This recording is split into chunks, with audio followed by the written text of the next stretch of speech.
Listen, I am proud to live in a country to where we can say whatever we want. We have the right to bear arms. We have the right to invoke our Fifth Amendment. But when I see people at every sporting event like baseball, basketball, football, and they're not taking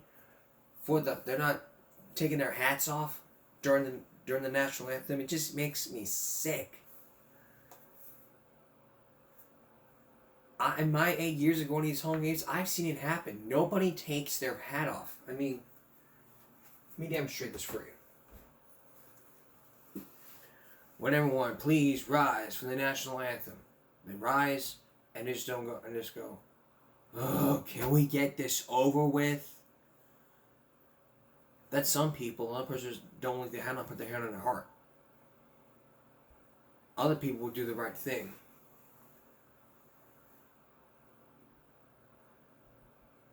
That's the right way to do it.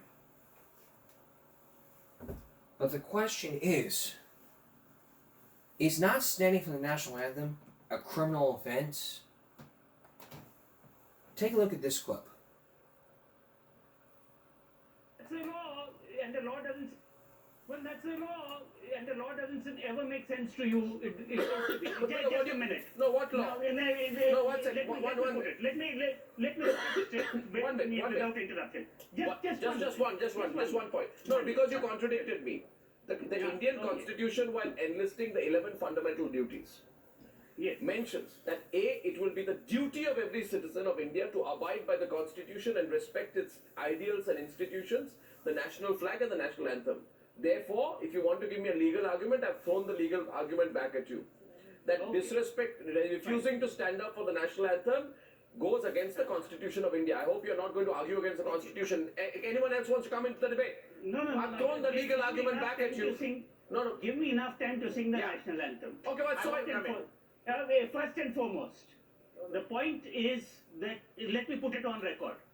Or not? Every time I stand up for the national anthem, it sends a thrill of pride in me. No, it's not about you, Sanjay. But if somebody else does not stand up, it is his choice. No, it's not. It's not. Sohail said countering. Sohail said debate is open. Sohail said let me moderate this one at a time. No, 1 second. First of all, you won't speak over each other. Let me moderate this. Sohail's turn. Sohail, let's keep it quick. Sohail. Let me just complete. No, it's not criminal not to Sanjay, it has to be brief interventions today. With a lot of panelists. Sohail said. Yeah. With 1 minute gap, with due respect, there is no law which tells me I must love my parents. I do. There is no law which says I must love my country. I do. There is no law which says I mustn't stand for the national anthem, but I do. I'm a proud Indian. I'm not jingoistic. I'm not a populist patriot, but I want to stand and I will stand for the national anthem. As simple as that. If someone else doesn't stand for it, I see it in very poor. There are people. As simple. Doesn't stand. No, let's not make everything into a legal tangible. Padma. Wow. I mean, it's just an all-out argument on who would want to stand for the flag or not. I mean,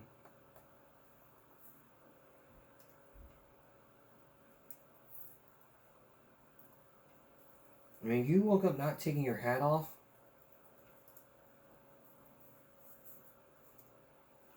Because when you don't take your hat off, according to hat etiquette, you should remove your hat during the national anthem as a sign of respect for the flag and those who died defending this country.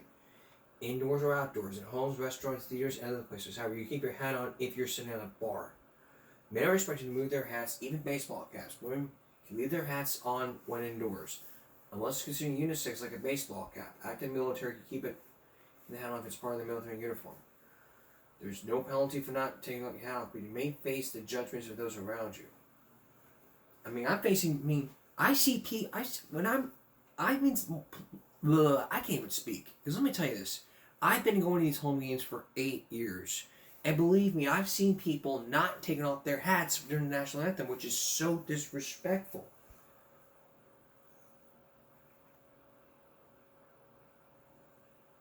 There ain't no law which says, it may not be a flag code, but it isn't a law to show respect of a man to remove his hat to a symbol of the country, such as the national anthem, for raising and lowering the passing flag. we men need to respect. We've got to respect. What we need to do here is respect what goes on. That brings us to our common sense alert.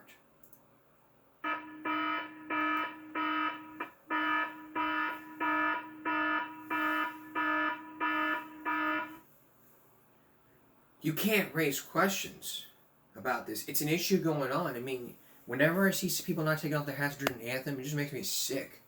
It makes me feel like kicking ass. Jerking a knot in the tail for disrespecting red, white, and blue. Not only, I mean, look at this. Look at these colors. They're red, white, and blue. I mean, so if I say stand for the national anthem, and you're not taking off your hat, I mean, I just want to jerk a knot in the tail.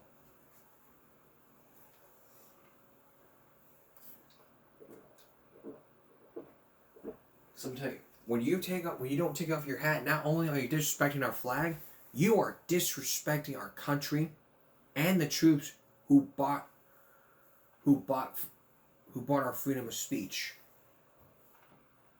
That's who you're disrespecting. The bottom line is, when the national anthem is playing, you take your hat off immediately. No hats during the national anthem. No hats during the Pledge of Allegiance. No exceptions. No excuses, unless you're military. That's an exception. Coming up next, underage drinking / teen drinking with some common sense. We're going to tell you, the dangers of it. And later, an updated investigation into Jason Aldean. That's right. He now spoke out on CBS this morning, and we're going to hear his side later in the broadcast. Stay with us. Back in April of 2018, we did an issue about underage drinking. Underage drinking is to where people under the age of 21 drink alcohol. It's the dangers of it. And I've explained to you what happened. I would show you a clip, but the audio was poor. So this is an updated version with some common sense. The consequences of underage drinking, according to samshsa.gov, there are 8 consequences. I mean, these are the consequences for underage drinking.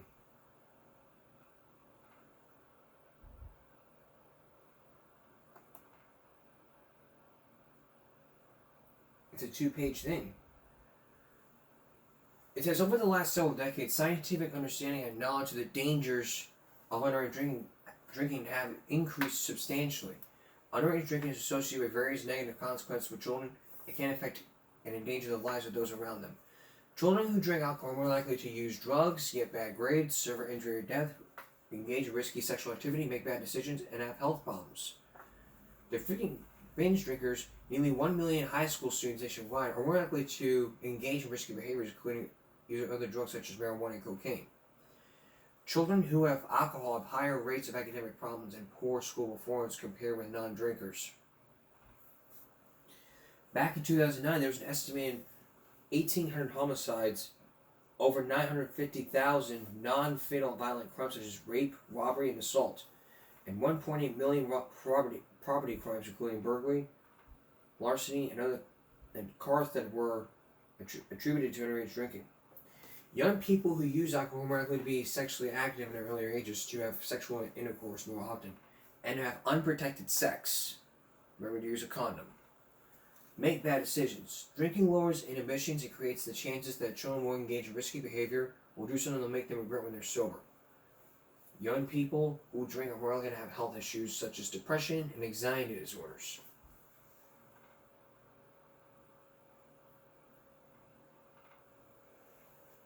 And if you think this is all being made up, think about this. Did you ever watch the show Superman? It was a special Super Nanny episode. Mike Ruggles.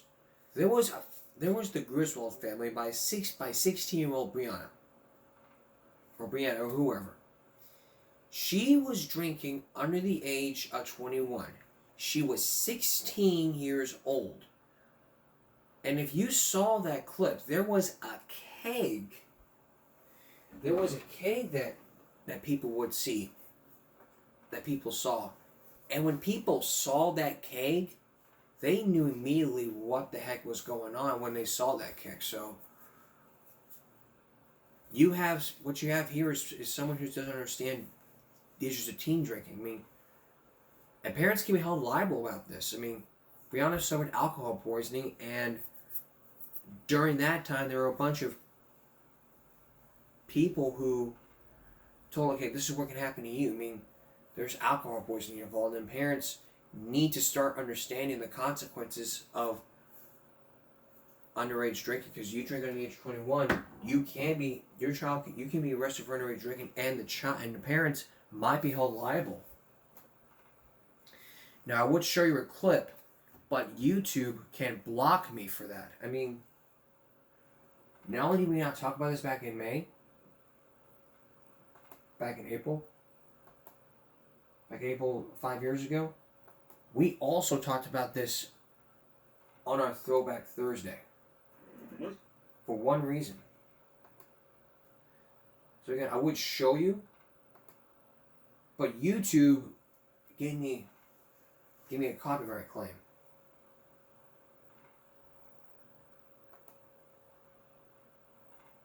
Because of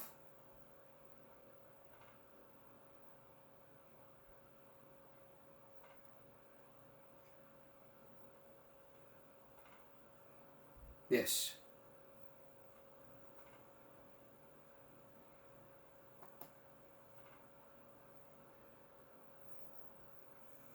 I mean, those are the consequences for underage drinking. So what can parents do?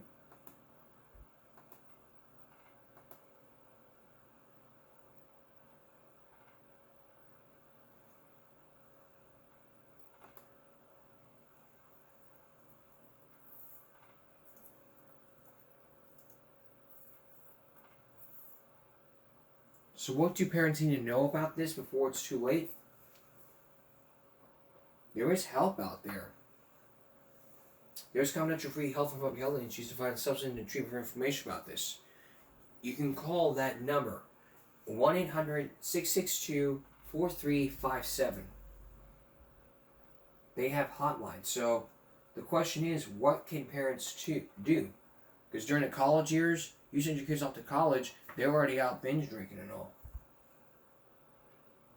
It's illegal to drink before the age of 21. The police get involved by breaking up a party, for instance. Your teen can end up with a legal history that means you're not gaining a college line and a job. Starting drinking at a young age makes it more likely that someone will become an addict later. It's especially true if a teen has other risk factors such as family history and substance abuse. Alcohol use can lead to risky behaviors like unprotected sex, which could result in STD or unexplained pregnancy.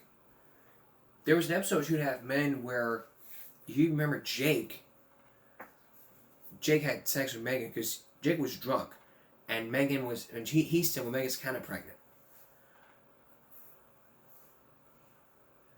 Alcohol affects a teen's brain differently than adults. Brain development continues well in a person's 20s, and drink can harm and lead to permanent changes. The signs of this came in the smell of alcohol, the child chewing strong smelling gum, alcohol missing from the house, and kids not wanting to talk to parents. The signs of this can be depression, not wanting to know what your friends, sincerity, withdrawal from family and friends, discipline problems at school, loss of interest in school, sports, or other activities, business school, or doing poorly in classes, and a sudden change in moods and attitudes. It's all about self-esteem. That's what it's all about. It's also self-esteem. So the bottom line is this: underage drinking is bad. The right age to drink is 21 in all 50 states. In all of the 50 states that you live in, whether it's Texas, North Carolina, whatever. When we return, an updated investigation into the try that in a small town controversy. Now, for the first time since that debate rose, whether it was sexist or not, Jason Aldean speaks out and tells his side of the story. Stay with us. It was a controversy that started back in July when Jason Aldean released "Try That" in a Small Town, and it was also an issue that raised a Give Me a Break investigation, leading into one question: is the song racist? 2 months ago, we did a Give Me a Break investigation into Jason Aldean's "Try That in a Small Town." Since then, other artists have been backlashing, and Jason's and Aldean's now releasing his new album, which came out today, called Highway Desperado. Since then, the song has been number one on iTunes and on Spotify, and is now popular.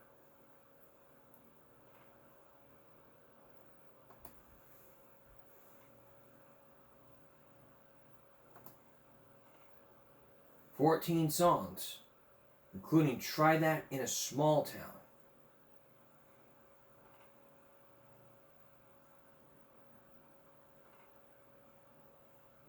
So what was going on back then?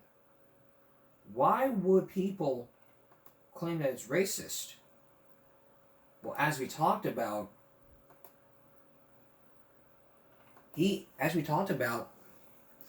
people claimed it was racist, and because of what Fox said.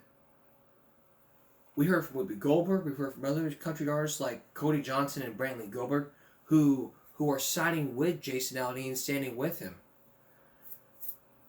But he refused to go on TV and other journalists who say like, oh, this and this. Until finally this week, he spoke out on CBS this morning, and if you watch that interview, you may know what's going on. So, does he still stand behind the small town controversy? Or does he think it's racist? 2 months ago, I also introduced a poll. I asked the question: do you think Jason Aldean is racist? 67% of you said no. 33% of you said yes. So, that was 2 months ago. That was almost 2 months ago when we talked about it.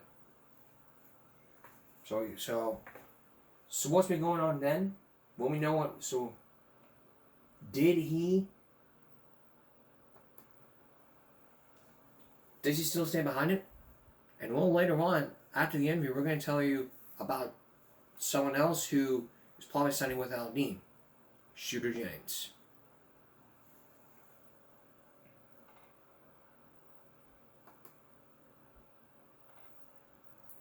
We'll tell you what Shooter Jennings in just a minute. But first, here's Jan Crawford.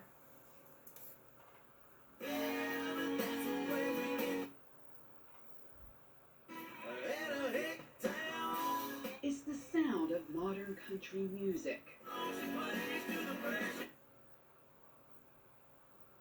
Oh, by the way, I'm muting because I don't want to get copyrighted. How have you influenced country? We definitely brought a little bit of a different sound in. It was a little heavier. It had a lot of rock and roll elements to what we were doing.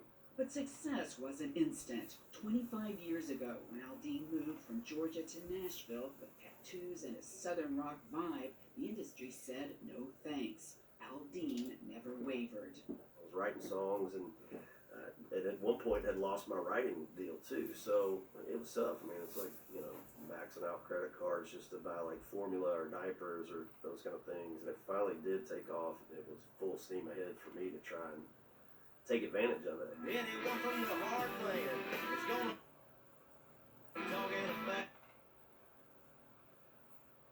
Aldean's had 28 number one singles and sold 20 million albums. But over the summer, Aldean doesn't shy away from expressing his views. Rule of God on the owner of a liquor store. You think it's cool? Found himself in the middle of controversy over his song, Try That in a Small Town. Stomp on the flag and light it up. It divided the internet. Jason Aldean's song is racist, and if you can't see that, you're part of the problem. What he talked about was people who steal, people who carjack, people who burn flags, and you interpret that as he must be speaking about black people. Supporters felt the song upheld small-town values in uncertain times, Round here we take care of our own. while others heard racism and subtle calls for violence. What was your reaction when you saw people say that this had racist undertones and, you know, it was like a call to arms, you know, it was like a call to arms in small towns. It was a threatening kind of video for black people. I mean, people were putting this on like But there was TikTok. people of all color doing stuff in the video. That's what I don't understand. You know, there was white people in there. There was black people. I mean, this video did not shine light on one specific group and say that's the problem.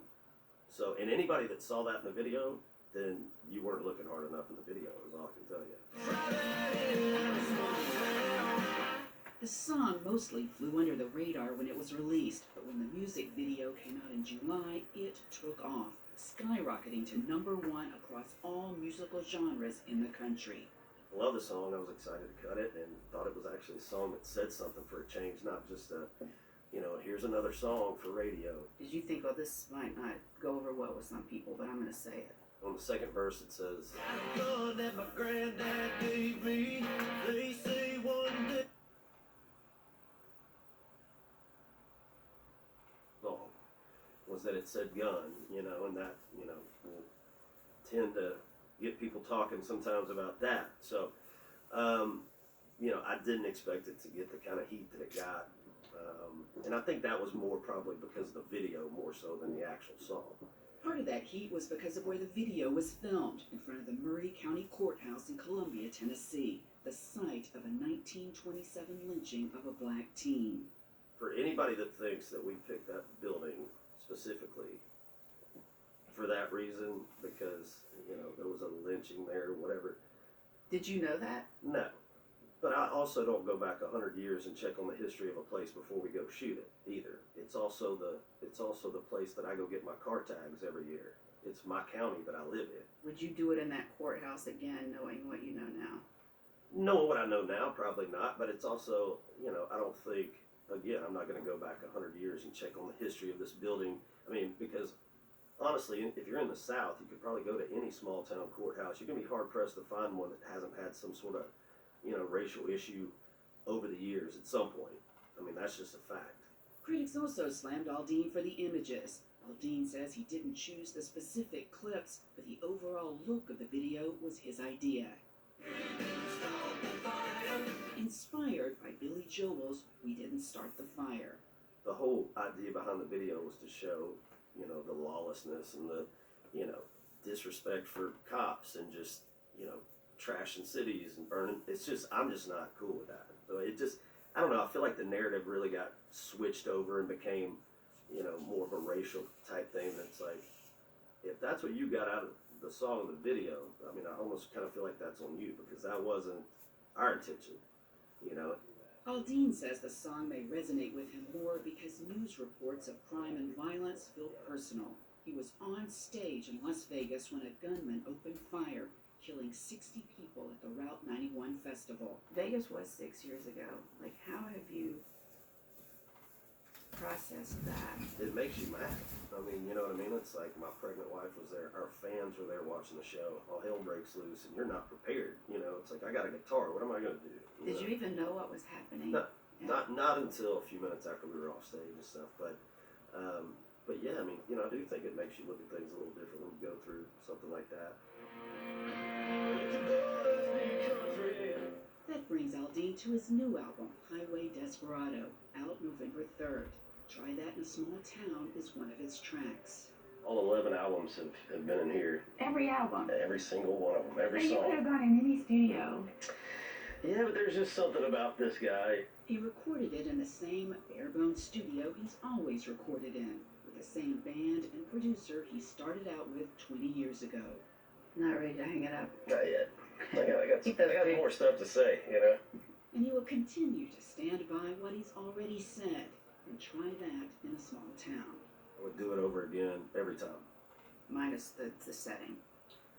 Minus the setting. Knowing what I know now, obviously, you know, knowing that was going to be a thing, you know, maybe you look at doing it somewhere else. I know what the intentions were behind the location, the video, the song, all of it, and and I stand by all that. He stands behind it. He stands behind it. Well,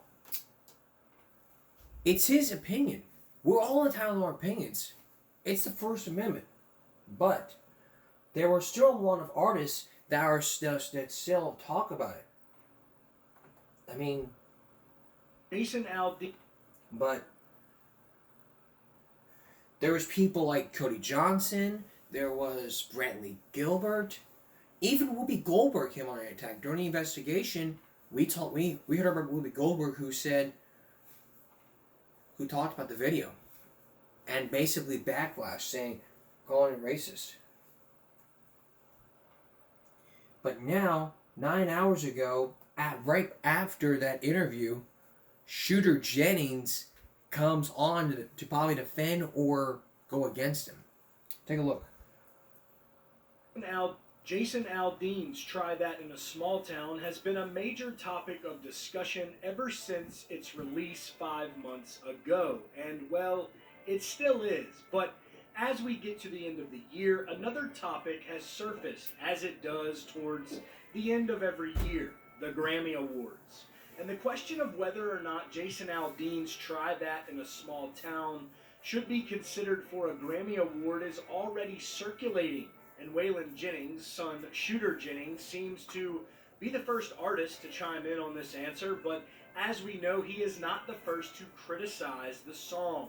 Now, Jason Aldean and his song Try That in a Small Town has already received much criticism from listeners and fellow artists within the industry, such as artists like Maren Morris and Sheryl Crow, for what has been described as racist undertones within the song, and the controversial location used for the music video shoot. But Shooter's latest slam on Try That in a Small Town is for a totally different reason, where he even added that he does not believe that Try That in a Small Town should be considered for a Grammy Award.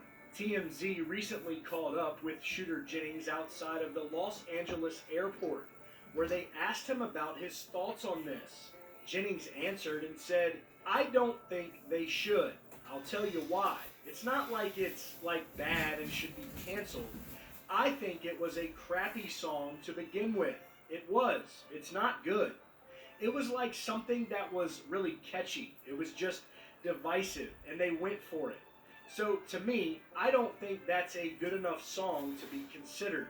Right now with the streams, when stuff like blows up and there's all this politics and the internet all mixed into it, it's not real numbers to me.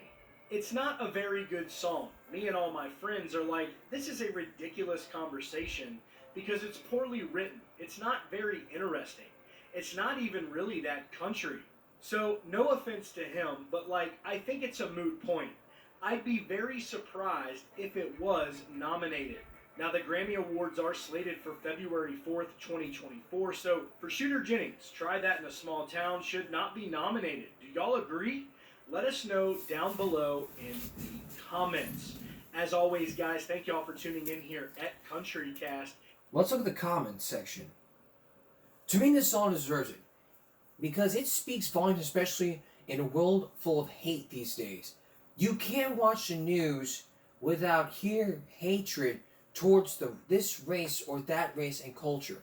Aldean spoke about trying that in a place where everyone knows everyone around them, and willing to lend a helping hand like one. Version of the video showed me with some farmers helping another farmer. In this day and age, we need people like that. Plus, there are crappier songs and genres, but Try That in a Small Town isn't one of them. It should be up for a Grammy. It should absolutely be considered. It's not good, and what's number one? And what has Shooter Jennings done? Maybe a bit jealous.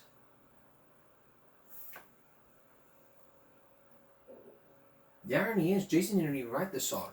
Go look at the credits. 4 writers were credited: Kelly Lovelace, Kurt Allison, Neil Thrasher, and Julie Kennedy. All the top performers barely scribble a song, allowing them writers to send them back their best tracks. Those are the 4 people responsible. You shouldn't be targeting the singer. You need to be targeting the songwriters, not the singers.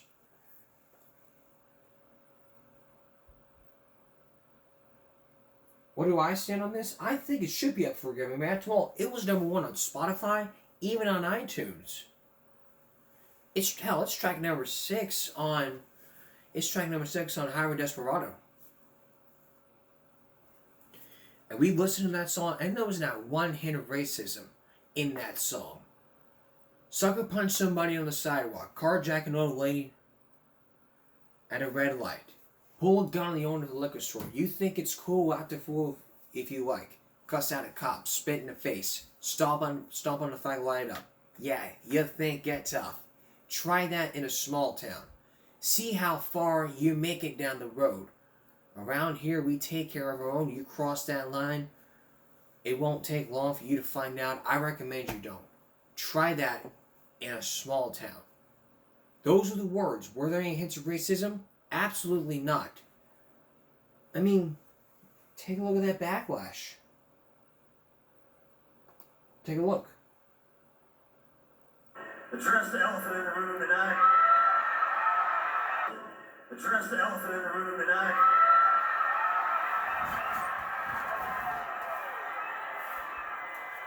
I don't know if you guys have noticed, but I've been in the news a lot here over the last few weeks.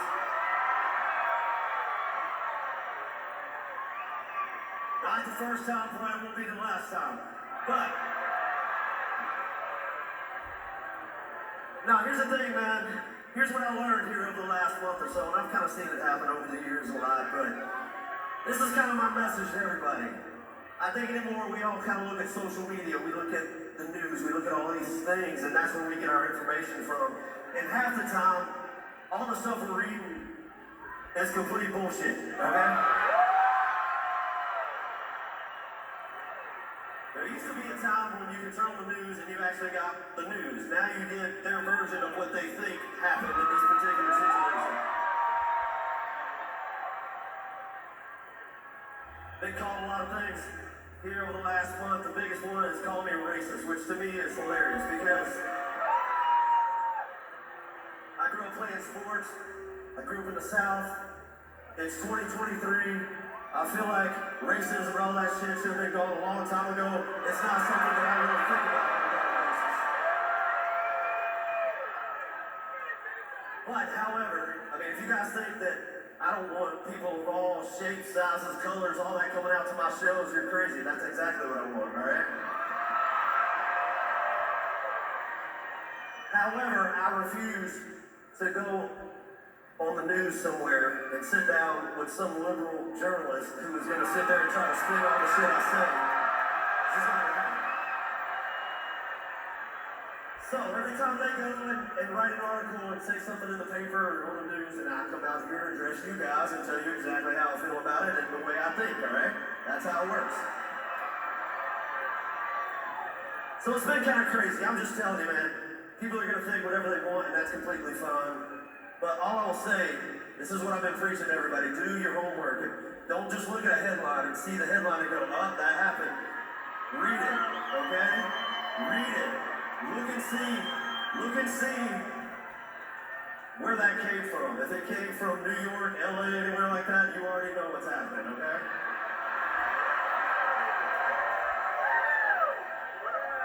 So we put this video, put this song out. Everybody started saying what they thought it was, what they thought it wasn't, all these kind of things. Well, I know exactly what it was because I recorded this song and I helped to basically create the video. So I know exactly what it was. And what it's meant to do was start a conversation because I don't know about you guys, but every time I turn on the TV these days, I see a shit show. I see something that I'm not used to and I don't plan on getting used to. And I think we can do better. And so this song came out, everybody, all outlets, people all over the news, talk shows, all trying to basically kill this song and say, oh, this is what he's saying, this is what he meant by this. There's a dog whistle. I didn't even know what a dog whistle was until a couple weeks ago. I didn't know what the hell that meant. So, the And everybody tried to do that. And I just want to say, man, thank you guys so much for standing up for the song, seeing through all the bullshit that was trying to pull. This song is just about making our country better. Everybody looking at it from an angle and saying, what's been going on for the last few years, it's not great for us, it's not great for our kids, and that's what I personally want to get back to. So,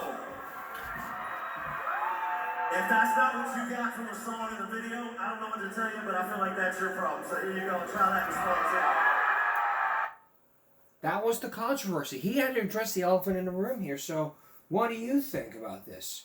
Well, do you think he was racist? I mean, y'all voted. Y'all 63% of you said that he wasn't racist, and I agree with the 63%. I should be the 64% because I agree with you guys that he wasn't a racist. Because after all, the song is not racist. I mean, we live in a society to where we don't get punched in the face. Even Brantley Gilbert wrote a song about it. Bury Me Upside Down. But his song, Breakers in the house. but when he brought out his song all about it, he just basically said that we live in a society where we don't get punched in the face. I mean, watch. You got any drinkers in the house? By a show of hands, how many of y'all drank? Okay. I love the honesty. All right, how many of you are alcoholics? Okay, we got a few that realize there's a problem. I'm proud of you guys. That's the first step of getting your stuff together. You're headed there.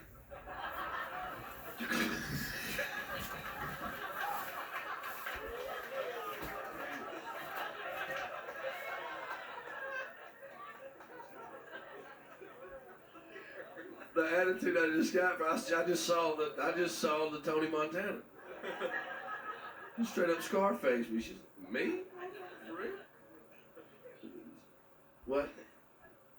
She can be mean? I guess I realized that. I was telling a joke. It wasn't funny to everybody. The 12-year-old just gave me the death stare like I got a green light on me. We know what that means. That means she just called all her friends like Swifties and they're going to attack me.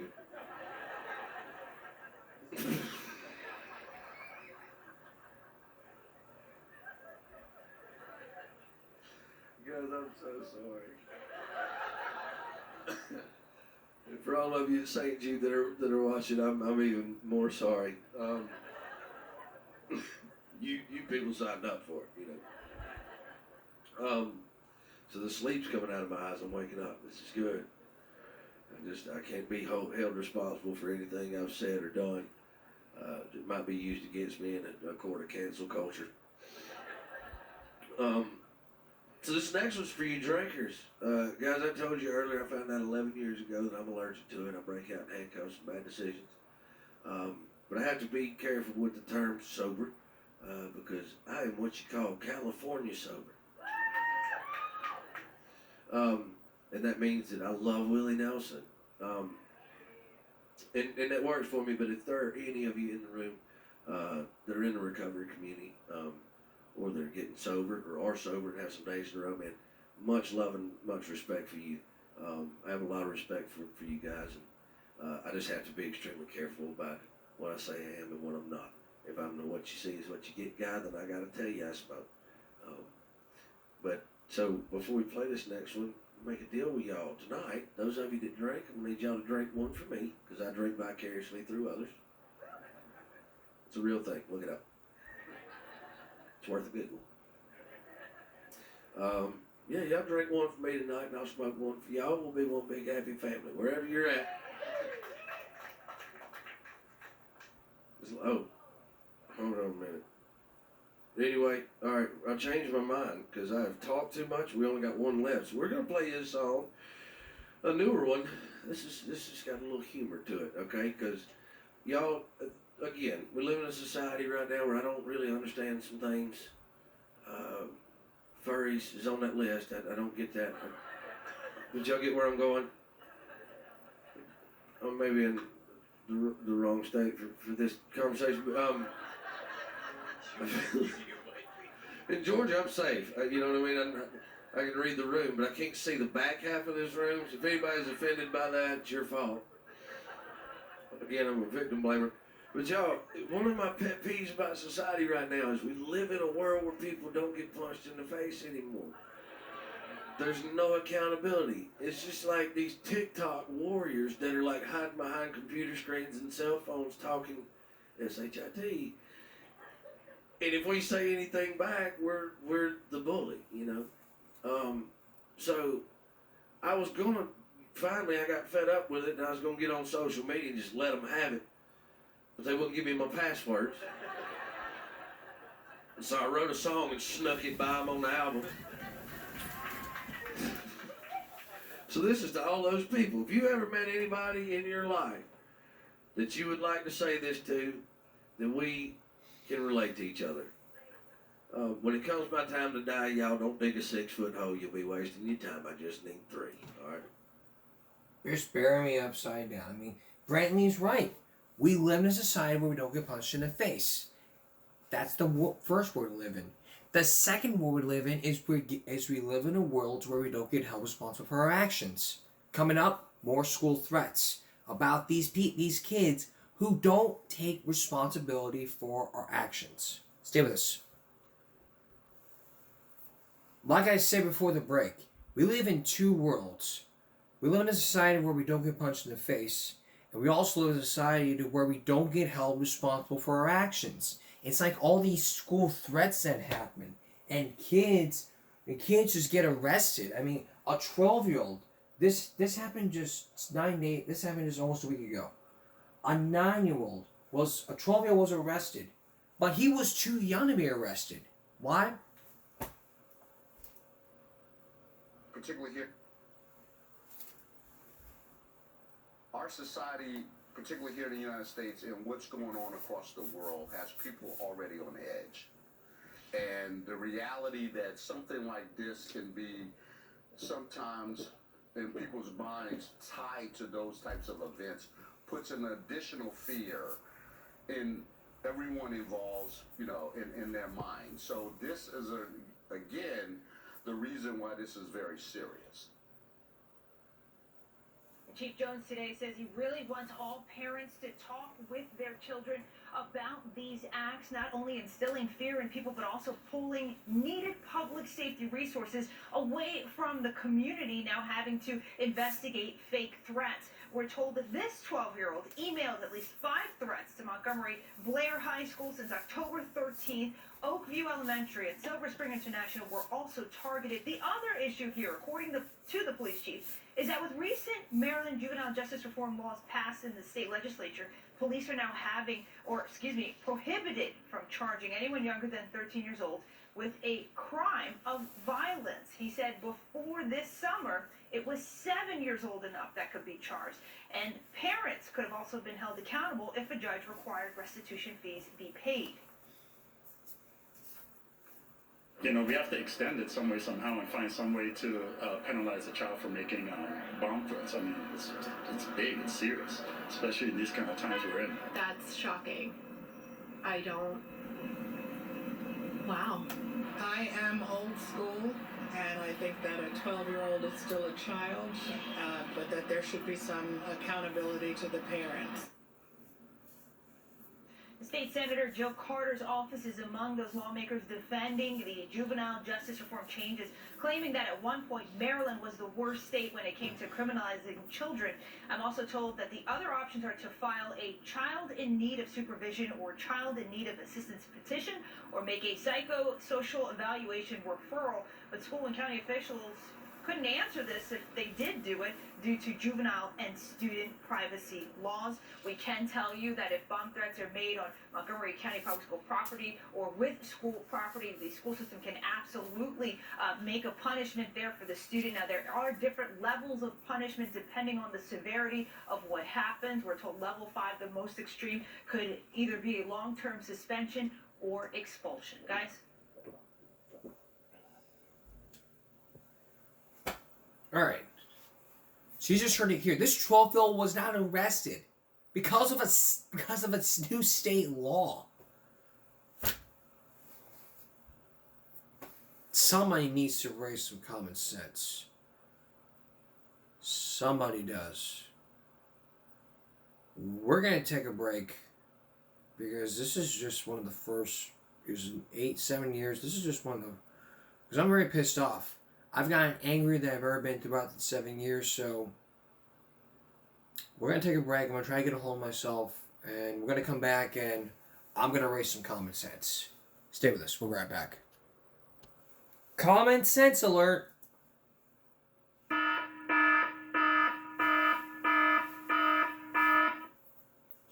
Again, like I've said, we live in two worlds where we don't get punched in the face, and we don't take accountability for our actions. In the case of that 12-year-old, Maryland and Montgomery County, they didn't even arrest the 12-year-old because of a new juvenile state law. I mean, Maryland was just one of the first states that prohibits police officers from arresting a 12-year-old.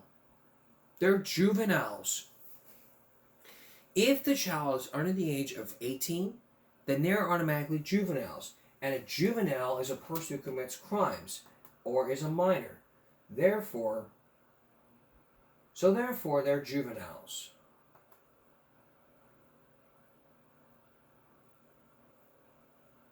A lot of more threats have happened. I mean, in SoCal, 2 weeks ago, there was a wave of threats. And just 2 days ago, 3 schools were evacuated due to those bomb threats. And here's one just 6 hours ago where, here's 2.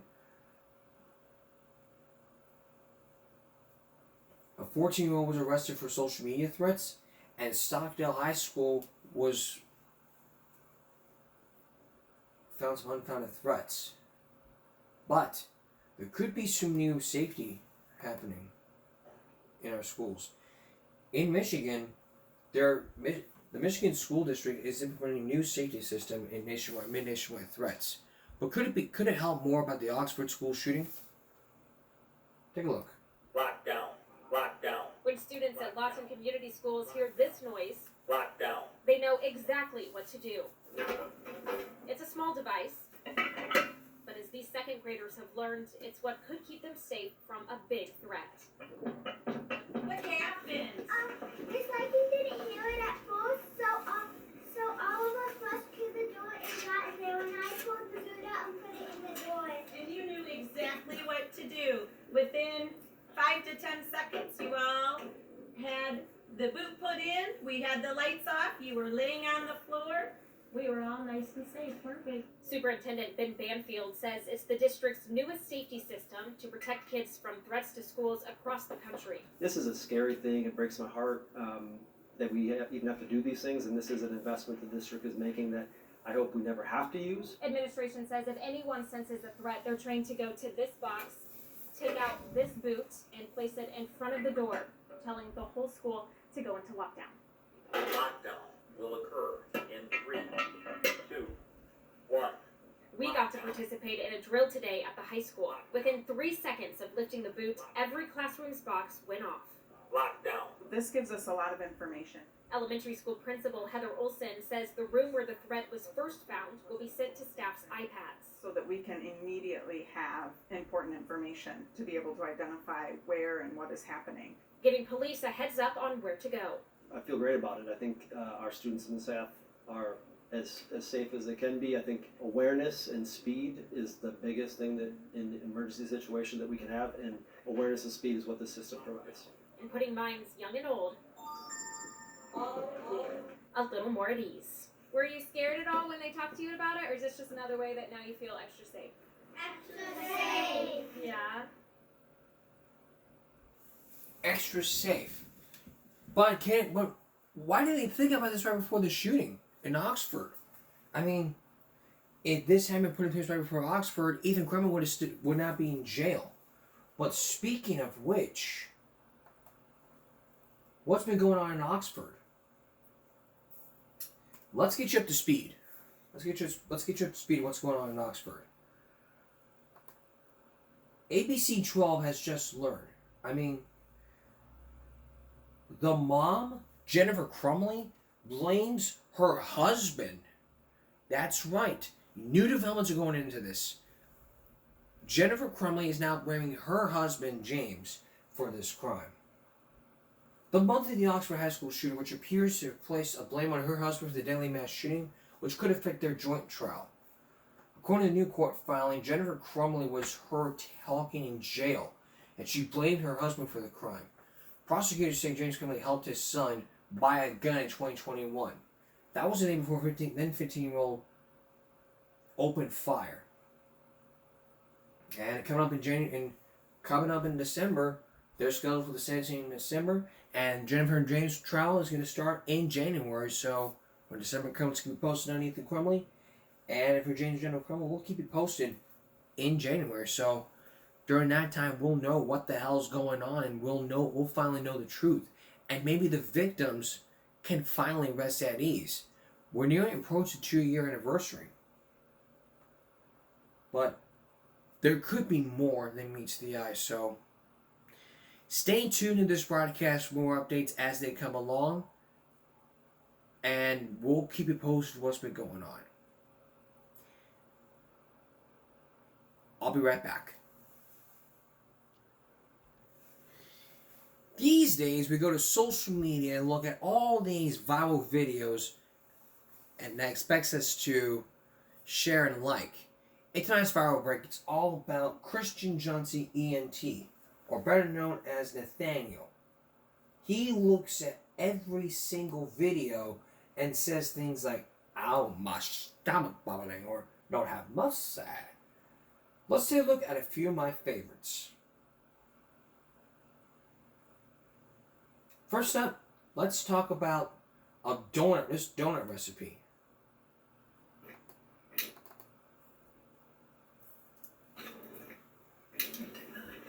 Mm-hmm. What's happening here? Okay. She putting that on a toilet brush. Let's do one more for good measure. Yeah, I love your chocolate. That's good. Take them donuts off of there. Be amazing. So then this handle's gonna come in really useful later. Mm-hmm. And take some peanut butter. For what? This just melted. Is the best. Wow. What is she doing? Look at that peanut butter, and you use all of it. For this, so just pour the egg. Yeah. Now she pouring eggs on it. Oh, my stomach bubbling. Now you want to get this as even as possible. We'll step here. Oh my word! What in the Krispy Kreme catastrophe? Right back on there. Look at that. I love chocolate on everything. Yes. And so you can add sprinkles. Ain't no way she finna eat that. Watch this, watch this, watch this, watch this, watch this. Oh my god. Yeah, no thank you, toilet brush Tammy. No thank you on that toilet brush. Ow, my stomach bubbling, don't have much.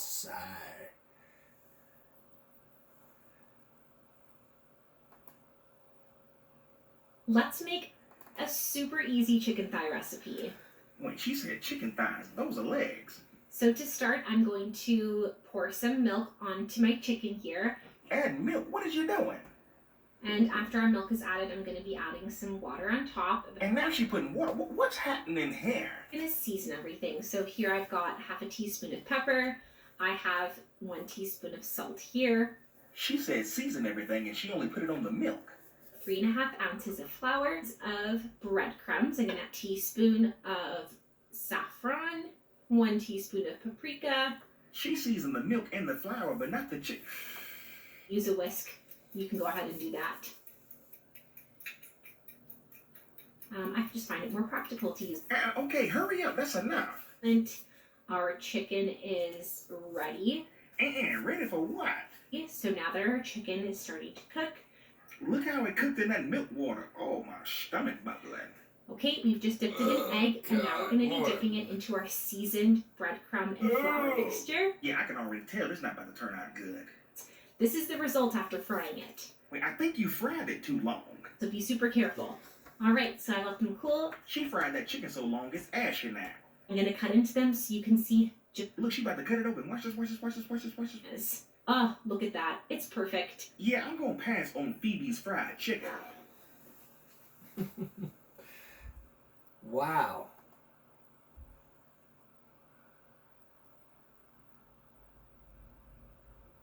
And this is actually one of my favorites.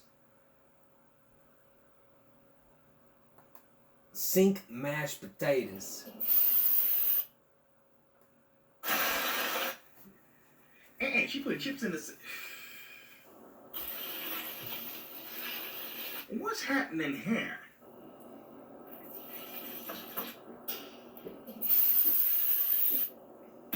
What exactly is she making? Oh, I should have known the cheese was coming. Oh, God. Ooh, Why does she keep pouring liquid on it? That's nasty. She'll season her chips, but not chicken.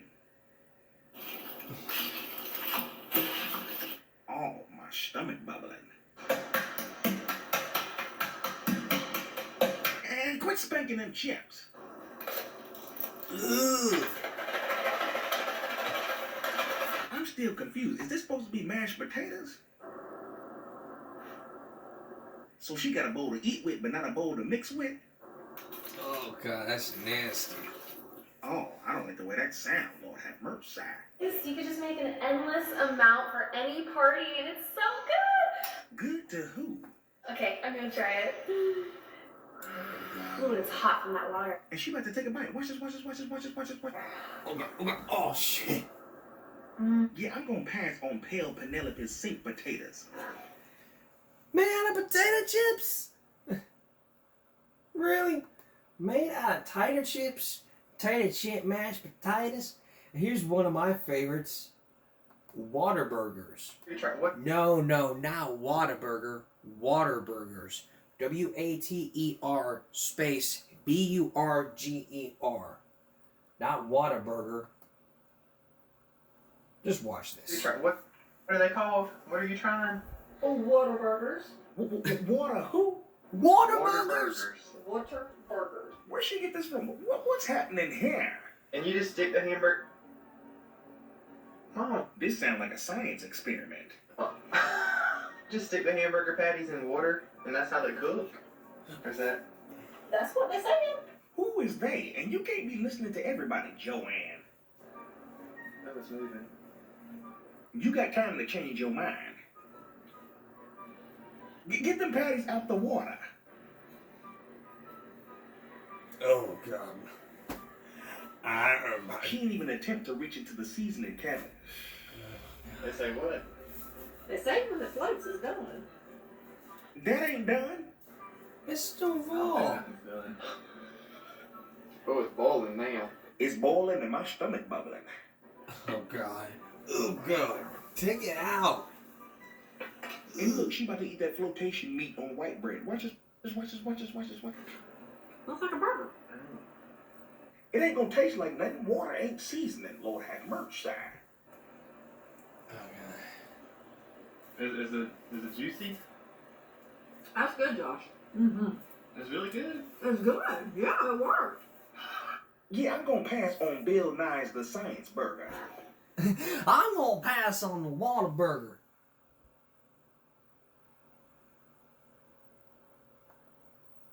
And there was one where, there's also one to where it was a shrimp boil. There's not for that. Oh, okay, she making corn on the cob. And what is you doing? Don't nobody cut open a pack of sausages like that. No, don't just pour the potatoes in. Ma'am, you could have at least rinsed them off first. Man, don't put the shrimp in the pan. Don't recook the cooked shrimp. Oh, she adding seasoning. Now it's gonna taste like Old Bay and potato dirt. Old Bay potato dirt. Look at it. I know that shrimp tough. One bite of that shrimp and you feel like you're chewing on a Goodyear tire. Lord have mercy. Lord have mercy. That's give me a break for this Friday going to Saturday. We'll see you again for Give Me a Break Saturday night. For all of us here at YouTube and Give Me a Break, take care of yourself and each other. Stop blowing, speak up, concentration, not strain. No jaywalking. Good night, everyone.